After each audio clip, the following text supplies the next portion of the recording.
একদিন একটি বাঘ একটি গরুর উপরে আক্রমণ করলো। সেই গরুটি প্রাণে বাঁচার জন্য তার সমস্ত শক্তি একত্রিত করে দৌড়াতে থাকলো। দৌড়ানোর এক পর্যায়ে গরুটি একটি পুকুরের মধ্যে লাফ দিল। ঘটনাক্রমে সেই পুকুরের মধ্যে কোনো পানি ছিল না, শুধু ছিল কাদা। এদিকে গরুর পেছন পেছন বাঘটিও সেই পুকুরের মধ্যে ঝাঁপ দিল। এতে করে গরু এবং বাঘ দুইজনেই পুকুরের কাদার মধ্যে গলা পর্যন্ত আটকে গেল। তখন বাঘ রাগান্বিত কণ্ঠে গরুকে বলে উঠলো, ওই হারামজাদা, তুই আর লাভ দেওয়ার জায়গা পাইলি না?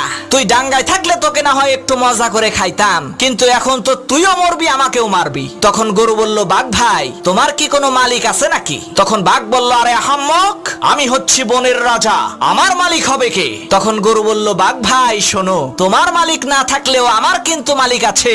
সন্ধ্যাবেলায় আমার মালিক আমাকে এখান থেকে উদ্ধার করে নিয়ে যাবে, আর লোকজন জড়ো করে আনন্দ উল্লাস করতে করতে তোমাকে পিটিয়ে মারবে। মনে রাখবা মুসলমান, তোমারও কোনো ভয় নাই, তোমারও একজন মালিক আছে।